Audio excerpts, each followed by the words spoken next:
chapter 23 leaves off where we were in chapter 22, where Paul is before the council of the Jewish elders, the high priest, and the Sadducees and Pharisees.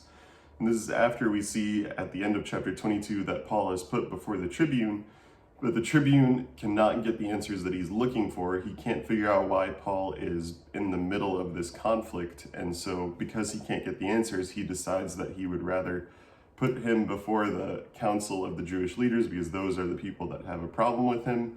And by putting him in front of them, he gets the ability to figure out what happened without having to actually get those answers on his own. And he uses this to his advantage. But Paul is most likely actually wanting to be in this position because he can talk to the Jewish council. And even if he doesn't want to be in this position, he uses this position to his advantage. We see that the first thing that Paul says is that he's lived his life essentially in a clear conscience before God up to this point. And Ananias, the chief priest, doesn't like this because he hears this as a lie. And so rather than respond in the way that he should respond if he is the high priest, he actually orders Paul to be struck on the mouth because of this lie. So Paul responds by saying that he shouldn't have done this. He calls him a whitewashed wall. And he says that God will strike him because he sits judging Paul according to the law and then acts against the law by ordering him to be hit. And an interesting little exchange happens where the people who are standing by in the council say, did you know that, would you revile God's high priest? So they're saying, essentially, you didn't know that this was a high priest, obviously, because you wouldn't have said this to him if you knew. And Paul says, I did not know, brothers, that he was the high priest, for it is written, you shall not speak evil of a ruler of your people. So we're not sure if Paul is using sarcasm here. We're not sure if Paul really didn't know. He most likely did know, and it's more of an exchange of the exchange relating to the fact that Ananias is not acting as a high priest should. He's acting contrary to the law, and therefore he doesn't appear to be the high priest, because a high priest should practice what he preaches. Through the rest of this first section, we see Paul use the advantage of him being a Pharisee and there being Sadducees and Pharisees in the room.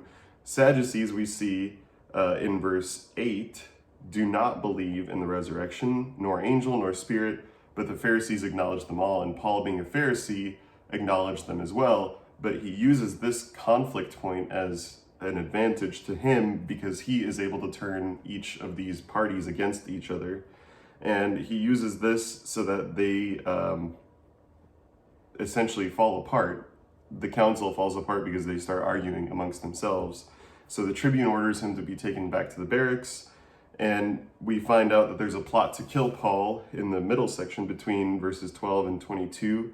And we're short on time, so I'm going to kind of skim over the last bits of this chapter. But essentially, after they hear of this murder attempt, this plot to kill Paul, what they do is the tribune takes Paul and sends him to Felix in Caesarea. Felix is the governor. But it's interesting for us today to read that the tribune sent Paul to Felix with several soldiers. He says it says in verse 23 that that the tribune says to the centurions to get ready 200 soldiers, 70 horsemen, 200 spearmen, and to go as far as Caesarea at the 3rd hour of the night. So we see that there's a lot of protection for Paul, which would indicate that he is actually a Roman citizen because the tribune takes such care to protect him.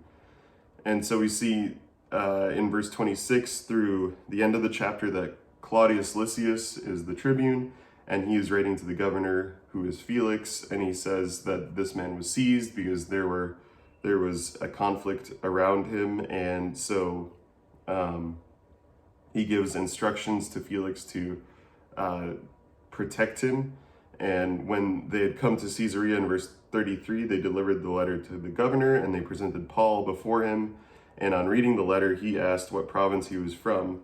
and Paul says that he was from Cilicia, and Felix says, I will give you a hearing when your accusers arrive, and he commanded him to be guarded in Herod's praetorium. So we see here that Paul is being protected by the Roman government, who the Jewish people did not like, because to them, the Roman government is the enemy. But here again, we see the providence of God, where God is protecting Paul through these different advantages that he was born into. So we're going to read chapter 24 tomorrow. I hope you have a great Monday.